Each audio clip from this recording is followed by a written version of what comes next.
कि आप जानते ही हैं कि आपको आज तक हमने बहुत सी घटनाएं सुनाई, लेकिन आज की जो हमारी घटना है वो बेहद परेशान कर देने वाली है। ये घटना सुनने के बाद आप सोचने पर मजबूर हो जाएंगे। दोस्तों, एक रिटायर्ड दरोगा जिसकी आधी रात को नींद खुलती, जब वो वॉशरूम को जाने लगते तो उसके बहू के कमरे से ऐसी आवाजें आ रही होती जिसे सुनकर ससुर उसके कमरे के बाहर जाते और ये रिटायर्ड दरोगा सुनने की कोशिश करते, लेकिन उनको कुछ समझ में नहीं आ रहा होता अंदर की आवाजें, लेकिन आवाजें बाहर तो आ ही रही थी। इसने क्या किया कि उस अपनी बहू के कमरे में झांकने की कोशिश की और जैसे ही उसने अंदर झांका और देखा, वहां का नज़ारा और मंजर देखकर वो हिल गया। उसके पैरों तले जमीन खिसक गई और वो बेहद परेशान हो गया। अंदर का जो नज़ारा था, उसकी बहू निर्वस्त्र 2 लड़कों के साथ और रंगरलिया मना रही थी। उसने सोचा कि मैं अपने बेटे ऋषभ को ये सारी बातें बता देता हूँ, लेकिन फिर उसके मन में कुछ ऐसा ख्याल आया कि बेटे से पहले मैं अपनी बहू से कुछ कहूँगा। आखिर इस दरोगा के मन में क्या ख्याल आया था, क्या ये अपने बहू से कहना चाहता था? ये जानने और समझने के लिए आप हमारे साथ बने रहिए। तो हमारे जो भी भाई बहन इस चैनल पर नए आए हैं तो चैनल को सब्सक्राइब कर लीजिए और वीडियो आपको अच्छी लगे तो लाइक कर दीजिएगा और वीडियो को शेयर भी आप ज़रूर कर दीजिएगा, क्योंकि आपके साथ ही और आपके सपोर्ट की हमें उम्मीद है। तो चलिए, ज़्यादा बात ना करते हुए हम अपनी घटना की तरफ बढ़ते हैं।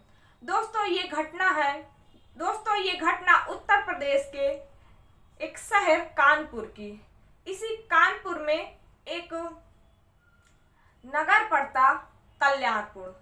इसी कल्याणपुर के रहने वाले एक रिटायर्ड दरोगा, जिनका एक बेटा ऋषभ और उनकी पत्नी, जो कई महीने पहले गुजर चुकी थी। तबीयत खराब होने की वजह से उनकी पत्नी एक्सपायर हो गई। ऋषभ उनका इकलौता बेटा, उनकी ख्वाहिशें थी कि मेरा बेटा पढ़े लिखे और मेरी तरह काबिल बने और मेरे नाम को रोशन करे। लेकिन हर कोई हर चीज़ में माहिर नहीं होता है। इसी तरह ये जो ऋषभ था वो पढ़ता लिखता तो था, लेकिन इतनी रुचि उसकी ज़्यादा पढ़ने लिखने में नहीं थी कि वो सर्विस लाइन पे जा सके। उसका ज़्यादातर मन बिजनेस में लगता था। तो इनके पिता ने सोचा कि चलो इसको बिजनेस ही कराते हैं, अगर इसका मन बिजनेस में लगता है तो बिजनेस ही करे। तो इसको बिजनेस करवा दिया। इसकी उम्र भी शादी की हो गई थी, काफ़ी सारे रिश्ते भी आ रहे थे। तो एक दिन रिटायर्ड दरोगा ने अपने बेटे ऋषभ से कहा कि बेटा, ऐसा है कि अब माँ तो है नहीं है घर में देख रेख करने के लिए, और तुम भी बिजनेस के सिलसिले में ज़्यादातर बाहर रहते हो और जब कभी आए तो खुद से ही बनाना खाना पड़ता है और यहाँ कोई देखभाल करने को है भी नहीं, मैं भी घर में अकेला रह जाता हूँ। तो ऐसा करते हैं कि हम तुम्हारी शादी कर देते हैं, जिससे एक बहू आएगी तो घर में चहल पहल रहेगी, घर में अच्छा भी लगेगा और घर को संभालेगी, और जब तुम भी बाहर से कभी आओगे तो 2 रोटी तुमको भी बनी बनाई मिलेंगी। तो ऋषभ ने कहा, ठीक है पापा जी, आपको जैसा ठीक लगे। रिटायर्ड दरोगा ने बहुत से रिश्ते देखे, लड़कियां देखी। एक उनको अच्छा रिश्ता मिला, लड़की भी अच्छी थी, पढ़ी लिखी थी। लड़की का नाम सपना था। दरोगा के पास बहुत सी प्रॉपर्टी जायदाद, बहुत से मकान थे, इसलिए उनके यहाँ रिश्ते बहुत सारे आ रहे थे। लेकिन उनको उन रिश्तों में से सपना पसंद आई और सपना के साथ अपने बेटे की शादी करवा दी। शादी ज़्यादा धूमधाम से तो नहीं हो पाई, क्योंकि शादी इनकी कोरोना काल जब चल रहा था तब इनकी शादी हुई। तो 2-4 लोगों को लेकर गए और सपना को ब्याह के अपने घर ले आए। सपना भी बड़ी सुंदर सुशील थी और घर का सारा काम अकेले देखने लगी, अपने ससुर का ख्याल रखती, पति का ख्याल रखती। सारे लोग बहुत ही खुश थे सपना से। बेहद की ससुर बहुत ज़्यादा खुश थे कि कोई नहीं है इसके आगे पीछे, मतलब कि मेरी पत्नी भी नहीं है इसको काम समझाने वाली, लेकिन फिर भी इसने अकेले घर को बहुत अच्छे से संभाल लिया है। तीनों लोग बहुत ही खुशी से रह रहे थे। अब दोस्तों क्या हुआ कि कोरोना काल में बहुत से बिजनेस ठप हो गए, बहुत से लोगों के घर उजड़ गए, सड़क पर आ गए। कोरोना ख़त्म होने लगा, थोड़ा थोड़ा जगह खुलने लगे, शहर खुलने लगी, जो सारी बंदी थी वो खुल गई, कामकाज जो धीरे धीरे सबका चलने लगा। तो ऋषभ ने सोचा कि अब मैं भी जाऊं और अपना जो काम काफ़ी दिनों से ठप पड़ा है, हो नहीं पा रहा, उसको अब देखूं और आगे बढ़ाऊं। तो उसने सपना से कहा कि सपना ऐसा है कि बाबूजी का ख्याल रखना और अब मैं अपने काम धंधे में थोड़ा देखूं कि क्या है, उसको थोड़ा आगे बढ़ाऊं, क्योंकि बहुत दिनों से काम ठप पड़ा है और ऐसे काम ठप करके बैठे हैं और ज़्यादा दिन तक ऐसे चल नहीं पाएगा, तो मैं अपना काम अब देख लेता हूँ। सपना ने कहा कि अगर तुम चले जाओगे तो मेरा मन बिल्कुल भी यहाँ नहीं लगेगा, मैं कैसे रहूँगी। लेकिन ऋषभ ने उसे समझाया और कहा कि मैं बीच बीच में आता रहूँगा और तुम बाबूजी का ख्याल रखना, अब काम धंधा भी तो ज़रूरी है। तो ऋषभ क्या है कि वहाँ से चला जाता अपने काम को देखने के लिए। अब ये सपना घर में अकेली रह जाती, सपना का दिन नहीं गुजरता। एक दिन ऋषभ आया हुआ था तो सपना ने कहा कि तुम तो चले जाते हो, लेकिन मेरा यहाँ पर बिल्कुल भी मन नहीं लगता है। बाबूजी से मैं कितनी ही बात कर लूँगी, अकेले बैठे बैठे बोर हो जाती हूँ, मुझे यहाँ बिल्कुल भी अच्छा नहीं लगता। ऐसा करो कि तुम भी ना जाओ और बिजनेस अपना यहीं से शुरू कर लो। लेकिन ऋषभ बोला कि नहीं, यहाँ से शुरू नहीं हो सकता, क्योंकि वहाँ इतना मेरा बिजनेस बड़ा हो चुका है और शुरू से शुरू करने में बहुत ही लॉस हो जाएगा। तो तुम ऐसा करो कि मैं तुमको एक मोबाइल ला के दे देता हूँ, तो उसमें तुम्हारा टाइम पास होगा और जब भी मुझसे बात करना हुआ करेगा तो तुम मुझसे बात भी कर सकती हो। ऋषभ ने सपना को एक मोबाइल ला के दिया, जिससे सपना भी बड़ी खुश हुई। अब ऋषभ अपने काम पर फिर से वापस चला गया और सपना अपने इस मोबाइल में सारी सेटिंग की, इंस्टाग्राम, व्हाट्सएप, सारा यूट्यूब, सारा कुछ चालू किया और इस पे समय बिताने लगी।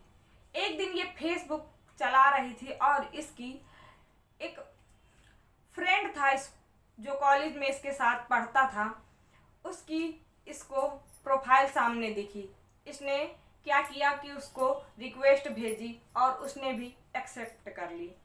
अब इन दोनों के बीच में हाय हेलो चालू हुआ, फिर एक दूसरे के बारे में पूछा कि कैसी हो तुम, इसने पूछा कि तुम कैसे, और धीरे धीरे इसी तरह बात बढ़ती गई।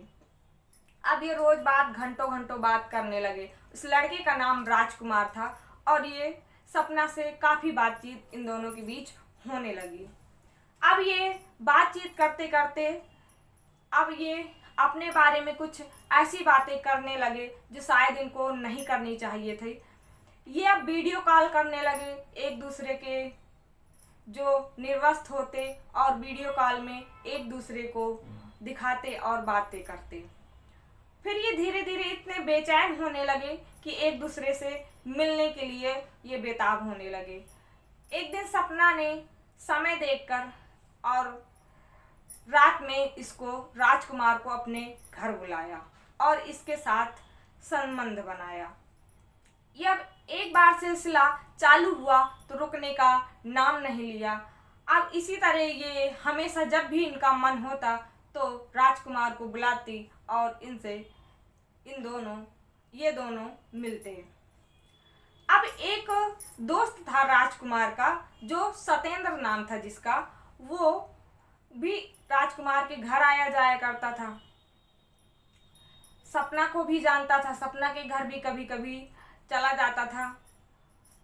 तो क्या हुआ कि वो सपना के घर एक दिन आया हुआ था ये सपना, और उस दिन ये राजकुमार भी सपना के पास था और ये अपने रंगरलियों में इतने मशहूर थे कि जो ये सत्येंद्र आया इनको पता ही नहीं चला।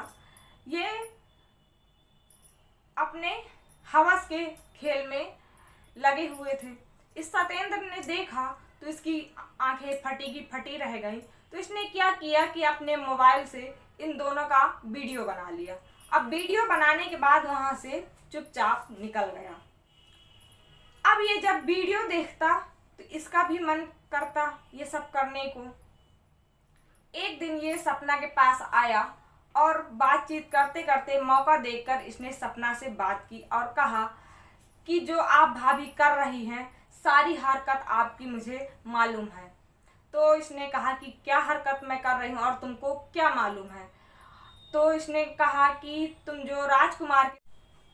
राजकुमार के साथ करती हो वो भी वही मेरे साथ आपको करना पड़ेगा। तो इससे सपना ने कहा कि अगर मैं ना करूं तो कह रहा और मैं ऋषभ से कह दूं कि तुम मुझ पर गंदी नज़र रखते हो, मुझे परेशान करते हो। तो इस सत्येंद्र ने कहा कि आप ऐसा कर ही नहीं पाएंगी क्योंकि मेरे पास आपकी वीडियो है। अगर आपने मेरे साथ वो सब नहीं किया तो मैं ये वीडियो ऋषभ को भेज दूंगा। सपना ना चाहते हुए भी उसके साथ भी उसको यही सब करना पड़ता। धीरे समय गुजरता रहा और कभी राजकुमार कभी सत्येंद्र, इस तरह सपना इन दोनों के साथ समय गुजरता रहा। अब ये मोबाइल चलाते चलाते अलग अलग वेबसाइटों पर पहुंची और इसको एक वीडियो मिली जिसमें एक लड़की और दो लड़कों के साथ संबंध बना रही थी, मजे ले रही थी। अब इसका भी मन हुआ कि सत्येंद्र को तो राजकुमार के बारे में सारी जानकारी है ही, अगर मैं राजकुमार को सत्येंद्र के बारे में बता दूं तो हम तीनों लोग बड़े ही ऐश करेंगे। तो इसने क्या किया कि एक दिन राजकुमार को बुलाया और सारी बात राजकुमार को बता दी कि सत्येंद्र के पास हम दोनों का वीडियो है और अगर तुम कहो तो हम तीनों लोग एक साथ मजे लें। तो ये राजकुमार भी प्यार तो करता ही नहीं था सपना से, वो भी तो खेल ही रहा था, समय व्यतीत कर रहा था, इसका यूज कर रहा था। वो भी राजी हो जाता है और अब ये सपना क्या करती कि इन दोनों को बुलाती और इन दोनों के साथ बढ़िया रंगरलियां मनाती। एक दिन रिटायर्ड दरोगा की नींद खुली, 12-1 बजे का समय था। नींद खुली और वो वॉशरूम को जाने लगे। जब वो बाहर कमरे से निकले तो उनके बहू के कमरे से उनको कुछ आवाज़ें सुनाई दी। लेकिन दरोगा सोचते कि यहाँ तो मतलब बहू अकेले रहती है और अगर ये मोबाइल की आवाज़ तो है नहीं, अगर मोबाइल की आवाज़ होती तो अलग समझ में आती, ये कुछ अलग सी आवाज़ें इसको समझ में आई। तो इसने कमरे के पास जाकर सुनने की कोशिश की, फिर कमरे के अंदर झांकने की कोशिश की और इसने झांकने की कोशिश की। दरवाजे पर थोड़ी हल्की सी सांस थी, उससे अंदर का जो नज़ारा देखा, इसकी बहू और वो दो लड़के निर्वस्त्र और ये हवस के खेल में इतने मशहूर हैं कि कुछ कहने को नहीं। ऐसे ये टूटे हुए हैं ये दो लड़के, इसकी बहू पर से गिद्ध मांस को नोच रहा हो और ये भी बड़ी खुश। ये देखकर दरोगा के पैरों तले जमीन खिसक जाती, ये हिल जाता पूरा और ये सोचता कि ऐसा करता हूँ कि मैं ये सारी बातें ऋषभ को बता देता हूँ। लेकिन फिर इसने सोचा कि ऋषभ से कहने से पहले मैं खुद ही बहू से बात कर लेता हूँ। ये दरोगा अपने कमरे में चला गया। सुबह हुई। सुबह होने के बाद जब चाय लेकर आई सपना तो इस दरोगा ने सुमन से कहा कि बेटा जो तुम ये कर रही हो वो ठीक नहीं कर रही हो, अभी संभल जाओ, नहीं मैं ये बात अपने बेटे को बता दूंगा कि तुम ऐसा ऐसा करती हो। अब ये सपना जब ये बात सुनती तो ये डर जाती। अब ये सोचती कि आज नहीं तो कल ये ऋषभ को सब बता ही देंगे। तो इसने इन सत्येंद्र से और राजकुमार से ये सारी बातें बताई और इन तीनों ने मिलकर एक प्लान बनाया। इन दोनों ने इस सपना को एक दवा लाके दी जो स्लो मोशन में काम करती थी, जिससे किसी को शक भी ना हो। और ये रिटायर्ड दरोगा वैसे ही पहले से ही बीमार थे, इनका स्वास्थ्य खराब रहता था। अब ये रोज सपना खाने में उनको मिलाकर देने लगी। अब इनका स्वास्थ्य पहले से खराब था, अब दवा जब इनको वो दवा इनके शरीर में जाती तो इनका स्वास्थ्य और बिगड़ता। धीरे धीरे इनका स्वास्थ्य बिगड़ता रहा और एक दिन ये चल बसे। ऋषभ को फोन जाता, वहां से दौड़ता बदहास आता कि बाबूजी को अचानक क्या हो गया, ऐसी कौन सी तबीयत खराब हो गई जो बाबूजी चले गए। लेकिन फिर भी ये शक नहीं करता और बाबूजी का अंतिम संस्कार होता, सारे कार्यक्रम निपटते और कुछ दिन सपना के साथ रहने के बाद फिर ये अपने काम पर वापस चला जाता। अब ये सपना इन दोनों के साथ, अब तो इसके मजे ही मजे थे, कभी दिन में कभी रात में, क्योंकि जो दरोगा था वो तो अब रहा ही नहीं, घर में कोई था ही नहीं। अब ये जो आस पड़ोस वाले थे वो सपना की हरकतों को देखकर उनको शक होने लगा। ये दोनों लड़के अक्सर ज्यादातर अब आने लगे थे और ये दोनों अंदर जाते और घंटों घंटों बाद बाहर निकलते। अब ये राजकुमार था जो, उसने सपना से एक दिन ये बात कही, एक सपना से कहा कि सपना, तुम्हारे पास इतनी प्रॉपर्टी है, जो तुम्हारे ससुर इतने बैंक बैलेंस, इतनी प्रॉपर्टी उसका तुम क्या करोगी। तो सपना ने कहा क्या करेंगे, जो ऐशो आराम होंगे वो इस प्रॉपर्टी से, इस जायदाद से, इन पैसों से पूरी होगी, खुशियां होंगी। तो इसने कहा कि ऐसा करो कि अगर ये हमारे रास्ते का कांटा सिर्फ और सिर्फ ऋषभ बचा है, अगर हम इसको भी रास्ते से हटा दें तो हम तीनों ऐशो आराम से अपनी जिंदगी काट सकते हैं। इस हवस की खेल की अंधी औरत को ये नहीं दिखा कि मैं अपने हाथों ही अपना घर बर्बाद कर रही, और इसने हामी भर दी। एक मेडिकल गए ये दोनों, सत्येंद्र और राजकुमार। उस आशा मेडिकल नाम था उसका, उस आशा मेडिकल से एक जो वहाँ मेडिकल में काम करने वाला एक लड़का उसको ज़्यादा पैसे का लालच देते और उससे एक इंजेक्शन खरीदते, जिसको लगाने से 4-5 घंटे में ही उसकी मृत्यु हो जाए। लेकिन अब इस जो मेडिकल में काम करने वाला जो लड़का था, इसने बताया कि अगर इस इंजेक्शन को आपने लगवाया तो इसके लगाने के बाद भी अगर पोस्टमार्टम भी हो जाएगा तो इसका कुछ पता नहीं चलेगा, पोस्टमार्टम में ये नहीं आएगा। अब ये भी बड़े खुश होते और उस इंजेक्शन को लाते और सपना को दे देते और कहते कि इसको लगा देना। सपना भी देखो अपने पति को मारने पर उतारू हो गई इस हवस के खेल में। ये सपना अपने पति को फोन करती और कहती कि बहुत दिन हो गए आप घर नहीं आए हैं, आप आ जाइए, आपकी बड़ी याद आ रही है। ये सत्येंद्र, ये ऋषभ पत्नी की बात सुनता और दौड़ा दौड़ा काम छोड़कर चला आता कि मेरी पत्नी को मेरी याद आ रही है, ज़रूरत है मेरी। वो घर आता, ये पत्नी बड़े ही प्यार से उससे ऋषभ से 2-3 दिन में इतना इसने प्यार दिखाया ऋषभ को कि ये बिल्कुल पानी हो गया। और एक दिन रात में इसने सपना ने कहा कि मैंने YouTube में देखकर एक इंजेक्शन मंगाया है, जिससे अगर उसको तुम लगा लोगे तो हम रात भर एक दूसरे के साथ टाइम बिता पाएंगे और अच्छे से मजे ले पाएंगे। तो ऋषभ बोला ठीक है। अब इस सपना ने वो इंजेक्शन लाया और इस ऋषभ को लगा दिया। लगाने के बाद तो कुछ उल्टा ही हो गया। ये ऋषभ घड़ी समय ढेर होता जा रहा और ये 4-5 घंटे में ये दुनिया छोड़कर ये सुबह होने का इंतजार करने लगी। सुबह जैसे हुई ये तेजी तेजी रोने गाने लगी, चिल्लाने लगी। आस पड़ोस के लोग आए, रिश्तेदार आए, जिनमें से एक इनका चचेरा भाई था के परिवार का।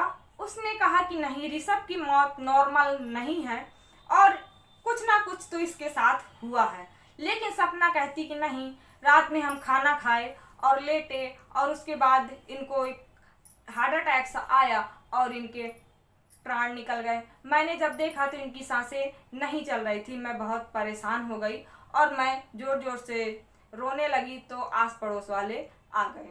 लेकिन ये चचेरा भाई इसका नहीं माना। ये चचेरा भाई मानने को तैयार नहीं और इसने जाकर थाने में ये खबर दे दी। पुलिस आती और डेड बॉडी को अपने कब्जे में ले लिया। लेकिन ये सपना कहती रही कि नहीं, हमें पोस्टमार्टम नहीं कराना है। तो पुलिस वालों ने कहा कि अगर कोई बात नहीं है तो पोस्टमार्टम कराने में क्या है, पोस्टमार्टम करा लेते हैं। पोस्टमार्टम हुआ और उसके बाद जो पोस्टमार्टम की रिपोर्ट आई वो बेहद चौंकाने वाली थी। उस जो मेडिकल स्टोर के लड़के ने जो कहा था कि इस दवा को लगाने के बाद इसका असर खत्म हो जाएगा और पोस्टमार्टम में भी ये नहीं दिखाई देगा, लेकिन वो दिखा और साफ लिखकर आया पोस्टमार्टम में कि इनको कोई जहरीला पदार्थ दिया गया है जिससे इनकी हार्ट बीट बढ़ी और इनकी मृत्यु हो गई। अब इस सब सपना के मोबाइल को खंगाला जाता, इसमें दोनों नंबर मिलते जिन पर घंटों घंटों बात हुई है। उन दोनों को, राजकुमार को, सत्येंद्र को उठाया जाता, बहुत डराया धमकाया जाता, मारपीट करते पुलिस वाले। लेकिन ये सत्येंद्र और राजकुमार कुछ नहीं बताते। लेकिन पुलिस वाले सपना के पास आते और कहते कि चलो थाने, और इसको पकड़ के ले जाते और इससे कहते कि तुम्हारे आशिकों ने सारा कुछ कबूल कर लिया है, इसलिए तुम भी सच सच बता दो।